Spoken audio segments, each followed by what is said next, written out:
తనేదో పట్టింపుగా ఉన్నట్టు కేటీఆర్ నటించడం అనేది ఆస్కార్ లెవెల్లో ఉంది. ఈయన గతంలో ఒక బిరుదు ఉండే లీక్ వీరుడు అని. గ్రీకు వీరుడినే లీక్ వీరుడిని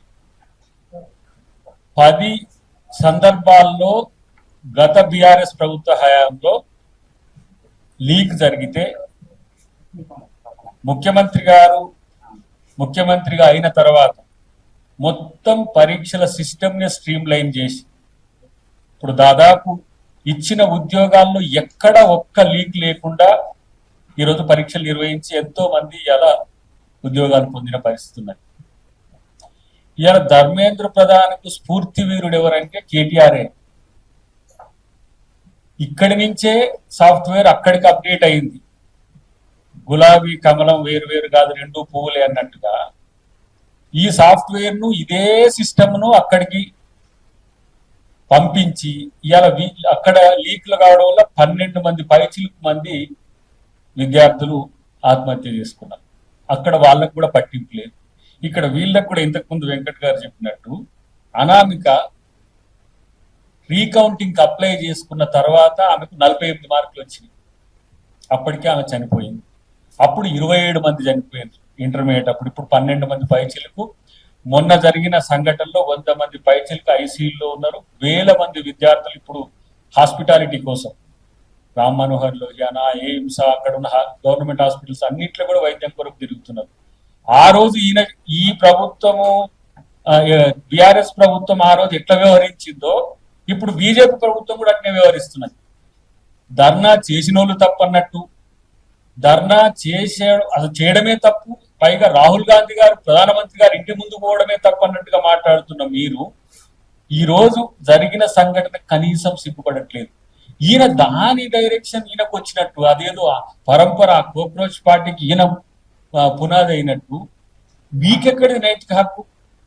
27 మంది విద్యార్థులను మీ యొక్క ఇన్ఎఫిషియన్సీతో చంపిన మీరు ఏమనాలి? మిమ్మల్ని ఒక హంతకులు. ఇలా బీజేపీ ప్రభుత్వం అదే చేస్తున్నది. ఇలా ఆ విషయం ముఖ్యమంత్రి గారు ప్రస్తావన చేస్తే మీరు అట్లా మాట్లాడొద్దు, మీరు దానికి క్షమాపణ చెప్పాలి, ఇట్లాంటి ట్వీట్లు పెట్టిన ట్వీట్ వీరుడు. నిజంగా మీకు చిత్తశుద్ధి ఉంటే ఆ రోజే దాన్ని అడ్రస్ చేద్దు. అక్కడ ముగ్గురు కమిటీతో ఒకటి వేస్తే అక్కడ సాఫ్ట్వేర్ గ్లోబరైనా సాఫ్ట్వేర్ లోపాల వల్లనే, సాంకేతిక లోపాల వల్లనే తప్పులు జరిగినాయని చెప్పేసి ఆ రోజు రిపోర్ట్ ఇచ్చింది. హైకోర్టు కూడా ఆ రోజు రీవాల్యుయేషన్ కి ఇచ్చిన పరిస్థితి మీరు మర్చిపోయి ఉంటారు. మీరే మీలోనే ఇప్పుడు అక్కడ జరుగుతున్నది. ఆ ధర్మేంద్ర ప్రధాన్ కూడా నీలాగానే గిట్టనే కొట్లాడినట్టు ఇంతకు ముందు అక్కడ విద్యార్థులను వేసుకొని సెంటిమెంట్ రగిల్చి అక్కడ లోకల్ గా ప్రభుత్వానికి రావడానికి కారణమయ్యడానికి ఇట్లాంటి ఈ దొంగ దీక్షలు లాంటివి చేసిందట.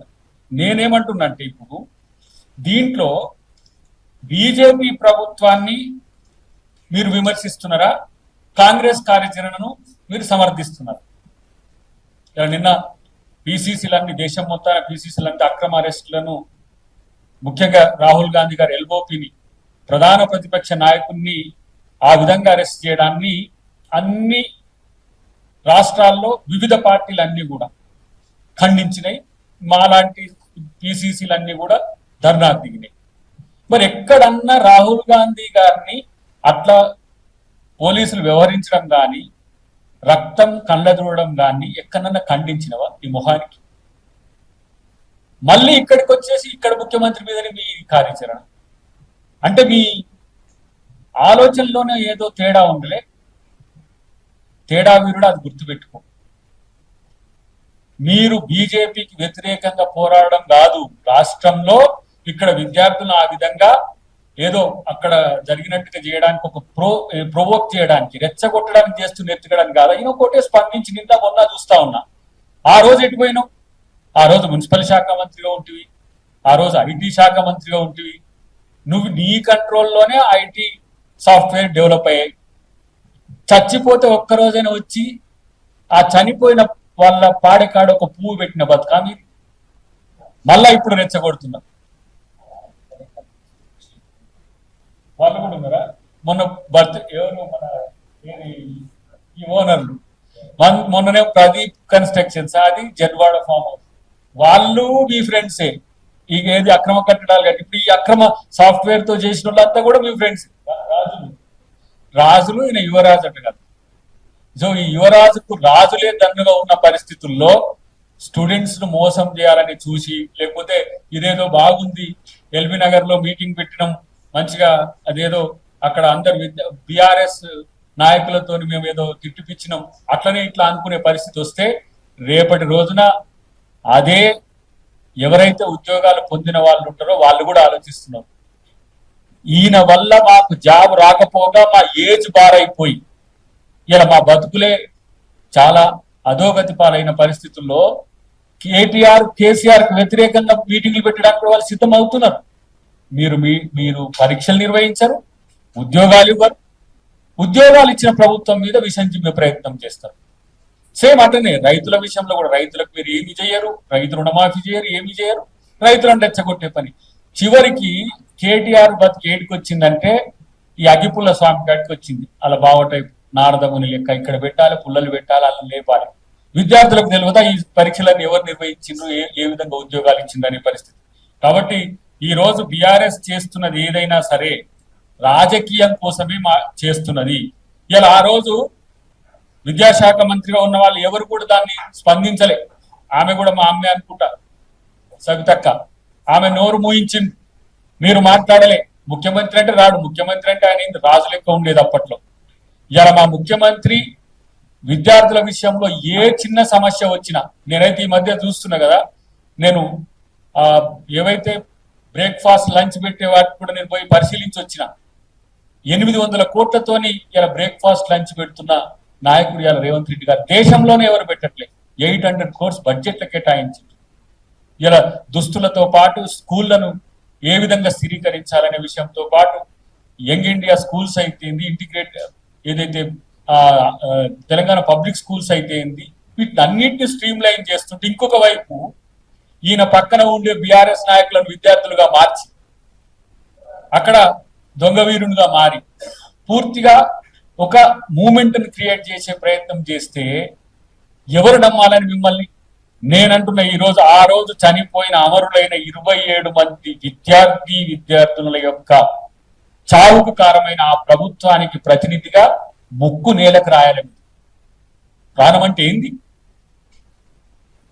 ఈ రోజు అక్కడ కూడా ఎక్కడన్నా విమర్శిస్తున్నారు. బీజేపీ హయాంలో ఇంత విధ్వంసకాండ నాకు తెలిసి మా 22 years పబ్లిక్ లైఫ్ లో నేను ఎప్పుడు ప్రజా ఉద్యమాల్లో ఉన్న ఈ మధ్య రాజకీయాల్లోకి వచ్చినాం కదా, ఏ ఉద్యమం మీద కూడా ఇంత విరుచుకపడ్డ ప్రభుత్వం ఎప్పుడు చూడలేదు. వెనుకటికి ఢిల్లీలో ఒక అమ్మాయి అత్యాచారం చేయబడ్డ సంఘటనలో దేశమంతా స్పందించింది. దాని మీద కూడా ఎక్కడ కూడా కాంగ్రెస్ ప్రభుత్వం ఏమి ఇట్లా విరుచుకపడలే. ఆ దొంగ దీక్ష చేసిన అటు అన్నా హజారే ఇటు కేజ్రీవాల్ వాళ్ళంతా, అన్నా హజారేనేమో అదృశ్యమైపోయిండు, కేజ్రీవాల్ ఏమో రాజకీయాల్లో అదృశ్యమైపోయిండు. కాంగ్రెస్ కు వ్యతిరేకంగా వీళ్ళని తీసుకొచ్చింది. కానీ ఇలా కోక్రోచ్ పార్టీ అనే పిల్లలు వాళ్ళు ఏ రాజకీయ పక్షంతో అనుసంధానం కాకుండా వాళ్ళు పెద్ద ఎత్తున నిరసన చేసి ఇంటెలిజెన్స్ కూడా పసిగట్టని విధంగా దేశవ్యాప్తంగా ఈ రోజు వాళ్ళు ఒక పాలసీతో అక్కడికి వచ్చేంత వరకు తెలియదు. చిన్న చిన్న పిల్లల మీద 16, 17, 18 ఏళ్ళు ఉన్న చిన్న పిల్లల మీద, అమ్మాయిల మీదనైతే మర్మాంగాల మీద దాడి చేయడమే కాకుండా మగ పోలీసులు వాళ్ళ పట్ల ప్రవర్తించిన తీరు సోషల్ మీడియాలో ఇప్పుడు దేశం కాదు ప్రపంచం మొత్తం వస్తున్నది. అటు ఆ మోడీకి సిగ్గు లేకపోయే. తనకు పిల్లలు ఉంటే తెలుస్తుండే, తన పిల్లలు చదువుకుంటే తెలుస్తుండే, తన పిల్లలు ఉద్యోగాలు పొందేటప్పుడు పడే బాధ ఏందని తెలుస్తుండే. ఇలా బీజేపీ ప్రభుత్వానికి కానీ విచిత్రం ఏంటంటే దాంట్లో ఇప్పుడు వస్తున్న రిపోర్ట్స్ ప్రకారం ఆర్ఎస్ఎస్ వాళ్ళు దాంట్లో ఉన్నారట. వాళ్ళు వేసే దాంట్లో వాళ్ళే, ఈ గొడవ అవుతున్నప్పుడు వాళ్ళు కొట్టే దాంట్లో వాళ్ళే. కట్టెలు కత్తులు ఇష్టం వచ్చినట్టు అమ్మాయిలు ఏడుస్తుంటే, అబ్బాయిలు తల్లిదండ్రులు వాళ్ళని తీసుకొచ్చిన తల్లిదండ్రులు కూడా పిల్లలతో పాల్గొన్న సంఘటన ఈ దేశ చరిత్రలో మోదీ గారి హయాంలో జరిగింది. అది ఎందుకు? ఎవరి ధర్మేంద్ర ప్రధాన్ ఈ దేశం కొరకు ఏమైనా చేసిందా, లేకపోతే విద్యార్థి లోకం కొరకు ఏమైనా చేసిందా? ఆఫ్టర్ ఆల్ ఒక మంత్రికి రాజీనామా కొరకు వాంగ్చుక్ అంటే ఆయన చావును కూడా మీరు పోని అంటే సుప్రీంకోర్టు ఇన్వాల్వ్ అయ్యి కదా ఆయనకు వైద్యం అందించాలన్నది.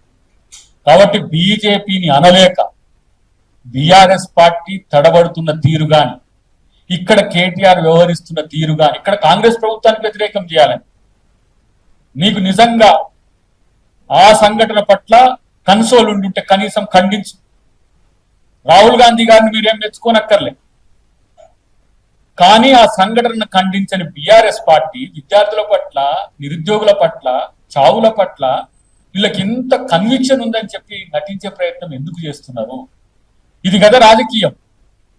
కాబట్టి కేటీఆర్ ను తిడితేనేమో తిట్టిండని చెప్తా ఉన్నారు, తిట్టకపోతేనేమో వినే పరిస్థితి లేదు. కాబట్టి ఇవాళ ఎలాంటి పరిస్థితి దాపురించిందంటే ఒక